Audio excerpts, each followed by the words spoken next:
नमस्कार दोस्तों, मैं आशित त्यागी युग करवट यूट्यूब चैनल पर आपका स्वागत करता हूं। सबसे पहले आज का बुलेटिन। पारधी जनजाति का एक आपराधिक गिरोह जो कई राज्यों में लगातार चोरी और लूट जैसी घटनाओं को अंजाम दे रहा था। एक ऐसा गिरोह जो वारदात करने के बाद मध्य प्रदेश के दूर दराज इलाकों में भाग जाता था।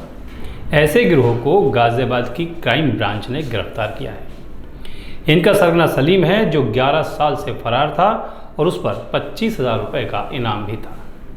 अगर आपने दक्षिण भारत की एक फिल्म थीरन देखी होगी तो बिल्कुल वैसी ही कहानी है। गाजियाबाद क्राइम ब्रांच के हाथ एक बड़ी सफलता लगी है। उसने कई राज्यों में चोरी करने वाले गिरोह के 11 सदस्यों को गिरफ्तार किया है। इनमें से एक 25,000 का इनामी सलीम भी है जो पिछले 11 साल से फरार चल रहा था। इस गिरोह ने गाजियाबाद में सिहानी गेट, कोतवाली, ट्रोनिका सिटी आदि इलाकों में कई बड़ी चोरी की घटनाओं का खुलासा किया है।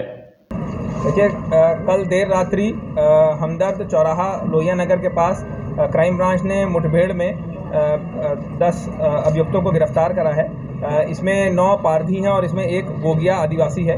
इन्होंने बताया है कि इन्होंने पिछले माह Nehru Nagar, Sihani gate, model town कोतवाली एवं ट्रोनिका सिटी देहात क्षेत्र में इन्होंने चोरी की घटनाओं को अंजाम दिया था।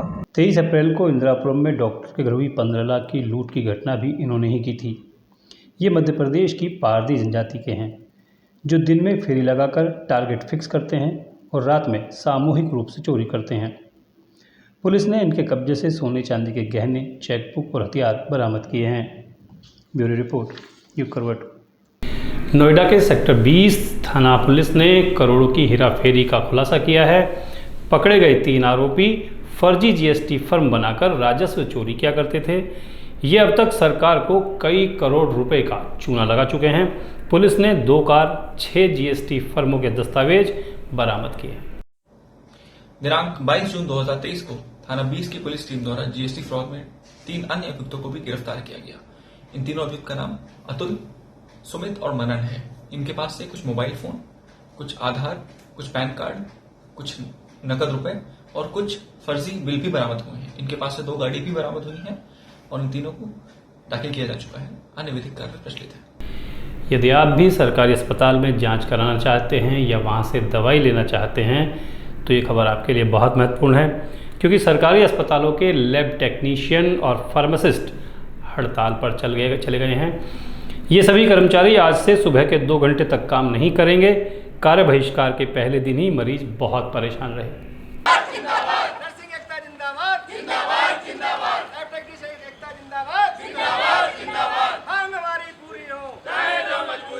चिकित्सा स्वास्थ्य महासंघ उत्तर प्रदेश के आह्वान पर आज से सरकारी अस्पतालों में फार्मासिस्ट, लैब टेक्नीशियन और नर्सिंग स्टाफ काम से बहिष्कार पर रहा। इन लोगों का कहना है कि मांगे पूरी न होने तक ये हड़ताल चलती रहेगी। प्रदर्शन के माध्यम से ये है कि जो पूर्व में गलती हुई है उनका सुधार किया जाए और अभी जो स्थानांतरण नीति आ रही है उसमें सरकार जिन भी कर्मचारियों को जिस भी माध्यम से सरकार की नीति के अनुसार जो छूटें हैं वो छूट प्रदान की जाए। इस हड़ताल का सबसे अधिक असर मरीजों पर पड़ा। मरीज दवा लेने के लिए समय से लाइन में लग गए, लेकिन फार्मासिस्ट की हड़ताल के चलते दवा काउंटर नहीं खोले गए। इससे मरीजों की लाइन और लंबी होती चली गई। अपनी मांगों को लेकर फार्मासिस्ट 20 जून से काली पट्टी बांधकर विरोध जता रहे हैं। आज से फार्मासिस्ट ने 2 घंटे कार्य बहिष्कार का विरोध प्रदर्शन शुरू कर दिया है। अभी तो 2 घंटे का कार्य बहिष्कार है, उसके बाद जो भी आदेश होंगे आपके प्रांतीय नेतृत्व के जो कार्रवाई होगी। इसकी वजह से सुबह 8 बजे से 10 बजे तक मरीजों को दवाओं का वितरण नहीं हो सका। दवा के इंतजार में महिला पुरुष लंबी लाइनों में गर्मी और उमस के माहौल में खड़े रहे। अपने नवजात बच्चों को लेकर महिलाएं लाइन में लगी हुई थी। कई महिलाएं इंतजार में ज़मीन पर ही बैठ गईं। वार्डों में भी मरीजों को समय से दवाई नहीं मिल सकी। इतना ही नहीं, लैब में कामकाज ठप होने चलते जांच के लिए मरीज इधर उधर भटकते रहे। वार्डों में भी मरीजों को बहुत दिक्कतें हुई। हालांकि अस्पताल प्रबंधन ने संविदा पर तैनात नर्सिंग स्टाफ को स्थिति को देखते हुए तैनात किया। सरकारी अस्पताल आने वाले मरीजों को डॉक्टर से परामर्श लेने के बाद जाँच कराने और दवाएँ लेने में खासी मशक्कत करनी पड़ी। लैब में वैसे भी काम दोपहर 12 बजे तक ही होता है। ऐसे में सुबह के 2 घंटे हड़ताल पर चले जाने से अब जांच के लिए मरीज सोमवार तक इंतजार करेंगे। ब्यूरो रिपोर्ट, युग करवट। रक्षा मंत्री राजनाथ सिंह ने लखनऊ वासियों को एक बड़ी सौगात दी है। लखनऊ उनका अपना संसदीय क्षेत्र है। लखनऊ के लोग कटरा तक सीधे रेलगाड़ी की मांग लंबे समय से कर रहे थे। उनकी ये मांग स्वीकार कर ली गई है। राजनाथ सिंह के प्रयास से रेल विभाग ने लखनऊ से कटरा तक सीधी रेल सेवा शुरू कर दी है। ये जानकारी राजनाथ सिंह के पुत्र नीरज सिंह ने दी। मुझे बताते हुए अत्यंत हर्ष होता है। लखनऊ की जनता के लिए यह अत्यंत खुशखबरी का ये संदेश है माननीय रक्षा मंत्री जी के माध्यम से कि लखनऊ की जनता को एक सीधी ट्रेन, जिसकी दरकार काफी समय से थी और स्ववित्त पोषित विद्यालय संगठन ने इसकी मांग अपने सांसद देश के रक्षा मंत्री माननीय राजनाथ सिंह जी से की थी कि एक ट्रेन चले जो लखनऊ से सीधे मां वैष्णो के दरबार कटरा तक जाए। वह मांग रेल मंत्रालय द्वारा मान ली गई है। हमारे माननीय रक्षा मंत्री जी के अथक प्रयासों से उनके पत्र पर यह मांग स्वीकार कर ली गई है और अब सीधे लखनऊ से हम मां चंडी के दरबार, मां दुर्गा के दरबार, मां भगवती के दरबार, मां वैष्णो देवी के उस पावन भूमि पर हम सीधे जा सकेंगे लखनऊ से उस ट्रेन के माध्यम से। नोएडा के कुख्यात माफिया कुलवीर भाटी के खिलाफ बड़ी कानूनी कार्रवाई की गई है। उसने अपने गांव रिठौरी में करीब 1.5 करोड़ की लागत से 2 मंजिला मकान बना लिया था। पुलिस के पास सूचना थी कि ये मकान अपराध के जरिए कमाए गए पैसे से बनाया गया है। पुलिस ने मकान को कुर्क कर लिया। सर्वसाधारण को सूचित किया गया है कि आज दिनांक 24/6/2020 को गैंगस्टर एक्ट के अंतर्गत कार्रवाई करते हुए रणदीप भाटी के भाई कुलदीप भाटी के मकान को राज्य सरकार के हित में जब्त किया जाता है। गौतम बुद्ध नगर के कुख्यात गैंगस्टर रणदीप भाटी के छोटे भाई कुलवीर भाटी की 1,51,00,000 रुपए कीमत की प्रॉपर्टी को गौतम बुद्ध नगर पुलिस ने कुर्क कर लिया। गौतम बुद्ध नगर पुलिस बताती है कि विशेष न्यायालय द्वारा जारी आदेश के तहत थाना जारचा पुलिस ने गैंगस्टर एक्ट की धारा 14/1 के तहत कुलवीर भाटी के रिठौरी गांव में स्थित मकान को कुर्क किया है। पुलिस बताती है कि आरोपी ने इस मकान को अपराध के रास्ते अर्जित करके बनाया था। दरअसल गौतम बुद्ध नगर पुलिस अपराधियों के खिलाफ लगातार कार्रवाई कर रही है। पुलिस कहती है कि ऐसी कार्रवाई आगे भी जारी रहेगी। ब्यूरो रिपोर्ट, युग करवट। AIMIM के कार्यकर्ताओं ने जिला अध्यक्ष मेहताब अली के नेतृत्व में जिलाधिकारी को ज्ञापन दिया। इनकी मांग है कि कांवड़ यात्रा के दौरान बिजली ना काटी जाए। इन्होंने ईद उल अजहा पर सफाई व्यवस्था ठीक कराने की मांग भी की है। और ऑल इंडिया मजलिस-ए-इत्तेहादुल मुस्लिमीन गाज़ियाबाद जिलाधिकारी महोदय से मांग करता है कि कांवड़ यात्रा और ईद उल अजहा दोनों पर्व दोनों साथ ही लगभग है, तो इसके लिए बेहतर व्यवस्था नगर निगम, नगर पालिका, नगर पंचायत को आदेशित करे जिलाधिकारी महोदय कि साफ सफाई की व्यवस्था हो, पानी की उचित व्यवस्था हो, बिजली न काटी जाए, क्योंकि अभी लगातार बिजली खासकर उन क्षेत्रों में काटा जाता है जहां गरीब लोग और मुस्लिम लोग रहते हैं और माननीय मुख्यमंत्री जी के आदेश की अवहेलना की जा रही है। तो हम चाहते हैं कि मुख्यमंत्री जी का जो आदेश है उसका पालन कराए सरकार शासन। ये था आज का बुलेटिन। अब खबरों का पोस्टमार्टम।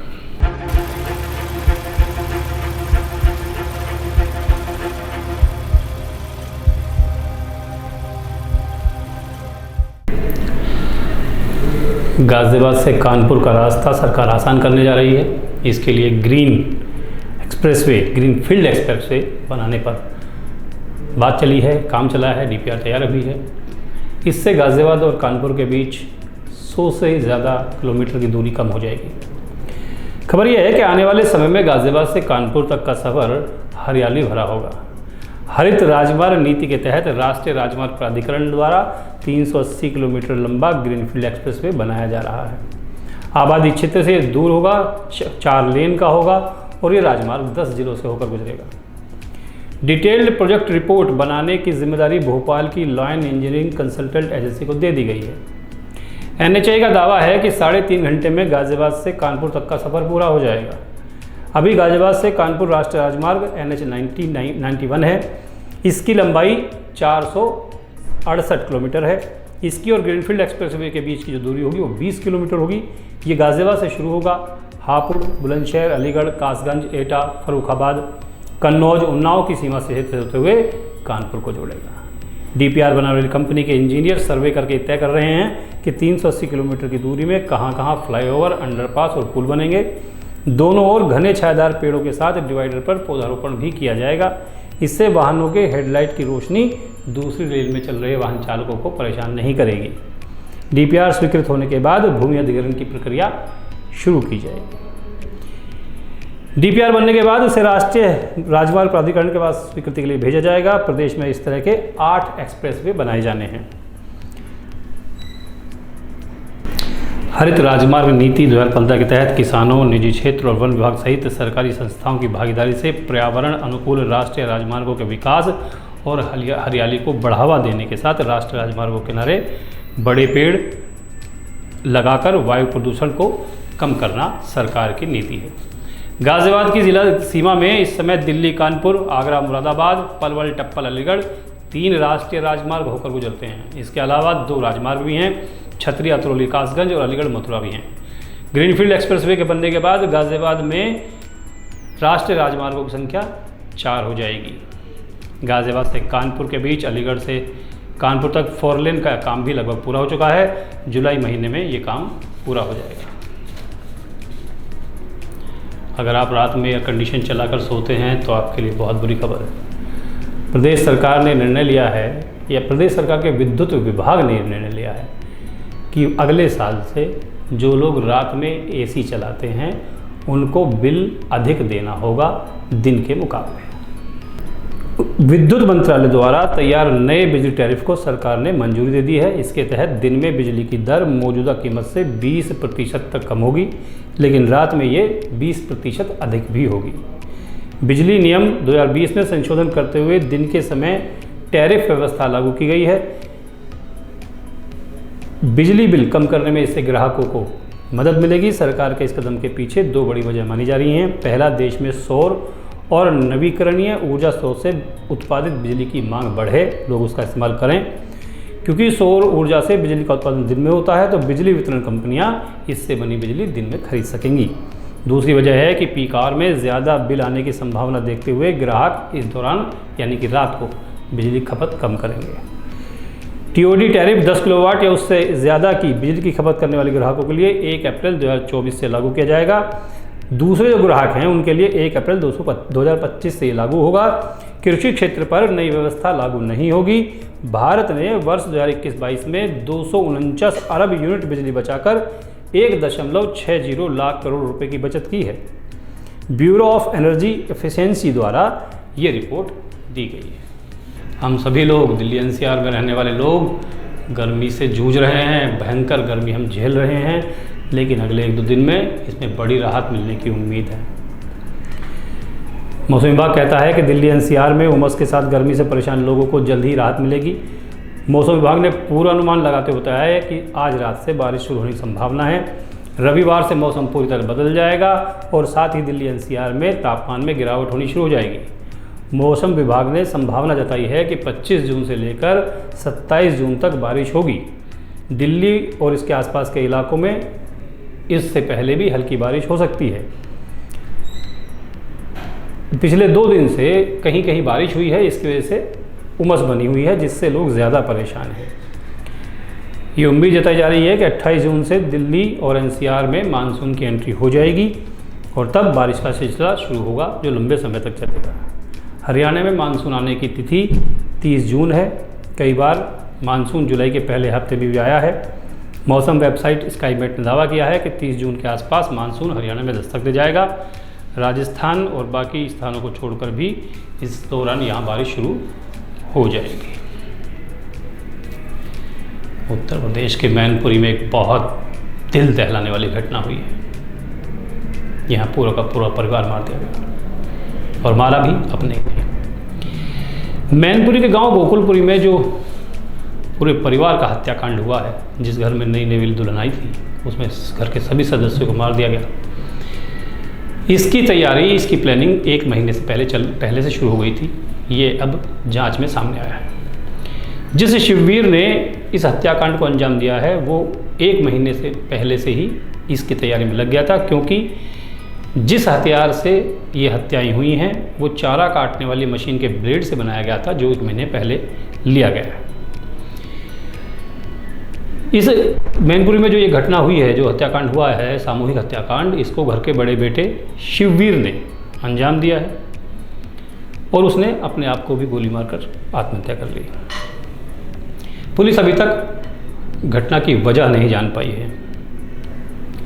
कारण तलाशे जा रहे हैं कि आखिर शिववीर ने अपने ही परिवार में खून की होली क्यों खेली, वो भी तब जब छोटे भाई की शादी 1 दिन पहले ही हुई है और नई नवेली बहू घर में थी। गांव गोकुलपुर अरसारा में शिववीर ने अपने ही घर में मौत का जो तांडव मचाया है, उसकी वजह जानने के लिए हर आदमी बेताब है। शुक्रवार को उसके मझले भाई सोनू की बारात इटावा से लौटकर घर आई थी। घर में नई बहू सोनी के आगमन की खुशियों का माहौल था। देर रात तक लोग नाचे गाए, डीजे पर झूमे। बताया जाता है या संभावना है कि इसी बीच शिववीर ने कोल्ड ड्रिंक में कुछ मिलाकर सभी को पिला दिया। सभी के बेहोश होने के बाद उसने आंगन में लेटे भाई भुल्लन, बहनोई सौरभ, भाई के दोस्त दीपक, छत पर सो रहे छोटे भाई सोनू, उसकी नई नवेली दुल्हन सोनी की गला काटकर हत्या कर दी। इस दौरान उसने आंगन में सो रही अपनी पत्नी डोली और मामी पर भी हमला किया। 5 हत्याएं करने के बाद शिववीर ने घर के पीछे जाकर खुद को गोली मार ली। पूरी यूपी में इस घटना की चर्चा हो रही है। बिहार में एक महाबैठक हुई जिसमें विपक्षी दलों के 15 प्रतिनिधि शामिल रहे। अब इस बैठक के बाद जो चीज़ें निकल के आ रही हैं उन पर बात हो रही है। इतना तो तय है कि बहुत दिनों से विपक्षी एकजुटता की महाबैठक जो हुई है, जिसका इंतज़ार था, इसके बाद पटना में जो तपिश थी राजनीतिक, उससे निकलने की तकनीक विपक्षी दलों को मिल गई है। एकजुटता के इस ट्रैक पर जब ट्रेन दौड़ी तो 2024 के भाजपा मुक्त भारत के लिए कलेक्टिव एफर्ट, मतलब सामूहिक प्रयास से ही संभव होगा, ये विपक्षी दल समझ चुके हैं। महाबैठक के बाद इतना तो साफ हुआ कि देश में विपक्षी राजनीति में नीतीश का कद बढ़ गया है। पटना की विपक्ष की बैठक के बारे में भाजपा नेताओं का वक्तव्य आ रहा था कि ये काम मेंढकों को तोलने जैसा है। खुद विपक्ष के नेता भी इस पर संशय जता रहे थे। उमर अब्दुल्ला ने कहा था कि इतने लोगों का एक साथ इकट्ठा होना कोई मामूली बात नहीं है। हालांकि नीतीश कुमार ने इस असंभव काम को करके दिखाया है।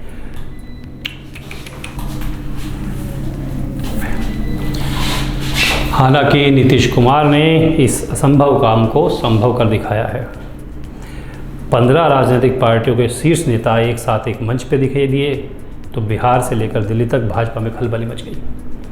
महाबैठक के बाद विपक्षी तरफ से जिस प्रधानमंत्री चेहरे के नाम के खुलासे का सबको इंतजार था, वो नहीं हो पाया। पटना की बैठक में सभी पार्टियों ने जो शामिल हुई इस बैठक में, उन्होंने कौन बनेगा प्रधानमंत्री इस प्रश्न से दूरी बनाए रखी। लेकिन शरद पवार ने बैठक के बाद कहा कि नीतीश कुमार ने जो तय किया है वह शिमला में स्वरूप लेगा। उनका मतलब था कि अगले महीने शिमला में जब बैठक विपक्षी दलों की होगी तो उसमें नेतृत्व कौन करेगा ये तय होगा और प्रधानमंत्री चेहरा कौन होगा ये भी तय हो सकता है।